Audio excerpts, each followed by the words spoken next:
Titagarh rail system limited. अगर हम Titagarh rail system की बात करें तो आज के दिन ये कंपनी आपको काफ़ी फोकस में देखने को मिल रही थी। अब इसके फोकस में रहने का सबसे बड़ा रीज़न क्या है, कंपनी से रिलेटेड एक न्यूज़ हमें देखने को मिल रही है। न्यूज़ क्या है भाई, तो मेंशन है यहाँ पर under performing railway stock gain after 1600 crore order win from NCC. अब इस चीज़ को थोड़ा सा डिटेल में समझ लेते हैं। अब देखो, अंडर परफॉर्मिंग रेलवे स्टॉक को इग्नोर कर देना, क्यों ये कंपनी परफॉर्म नहीं कर रही है उसके रीजंस मैं आपको समझा दूंगा। फिलहाल इस कंपनी के ऑर्डर्स की बात कर लेते हैं। तो 1600 करोड़ के आसपास का ऑर्डर कंपनी को मिला है एनसीसी की तरफ से, ठीक है। अब एनसीसी की तरफ से जो ऑर्डर कंपनी को मिला है वो बोल सकते हैं मुंबई मेट्रो रेल प्रोजेक्ट्स के लिए है।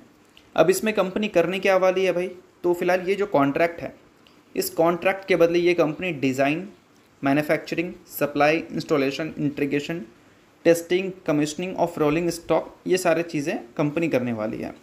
5 साल का मेंटेनेंस भी कंपनी करने वाली है after 2 years defect liability maintenance. तो इस चीज़ को थोड़ा ध्यान में रखना। तो कंप्लीट डिटेल्स आपको यहाँ पर देखने को मिलेंगे। और डिज़ाइन का जो दोस्तों टाइम लिमिट दिया हुआ है वो 104 वीक का है। अब इसको देख लेना मंथ में कितना आता है, बट ठीक है, जो डिटेल्स आ रही है वो मैं आपके साथ कवर कर रहा हूँ। उसके अलावा लास्ट वीक कंपनी को ऑर्डर्स एक और मिल रखे थे और वो ऑर्डर का साइज़ था 312 करोड़ का। अब इंपॉर्टेंट चीज़ ये है कि पिछले कुछ टाइम से लगातार कंपनी को ऑर्डर्स तो मिल रहे हैं, बट कंपनी परफॉर्म क्यों नहीं कर रही है। यहाँ पर under performing railway stock mention किया गया है, तो क्यों किया गया है, तो देखो क्यों किया गया है, इसका सबसे साफ रीज़न यही है कि कंपनी परफॉर्म नहीं कर रही है। बट क्यों परफॉर्म नहीं कर रही है, इसके रीज़न है कंपनी की ग्रोथ।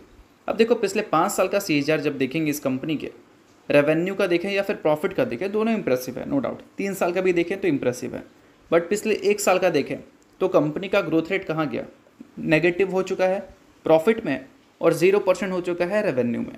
और पहले कंपनी अपने रेवेन्यू को डबल डिजिट से ग्रो करती थी। 3 साल का CAGR 38% है और पिछले 1 साल में कंपनी ने रेवेन्यू ग्रोथ देखा ही नहीं है और प्रॉफिट ग्रोथ भी नहीं देखा है।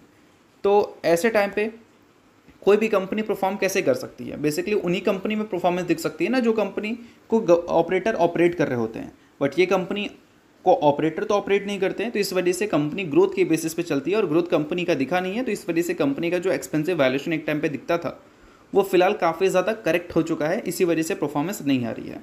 तो ये जो under performing railway stock mention है, इस चीज़ को इग्नोर कर देना। क्यों परफॉर्म नहीं कर रहा है उसके रीजंस मैंने आपको समझा दिया।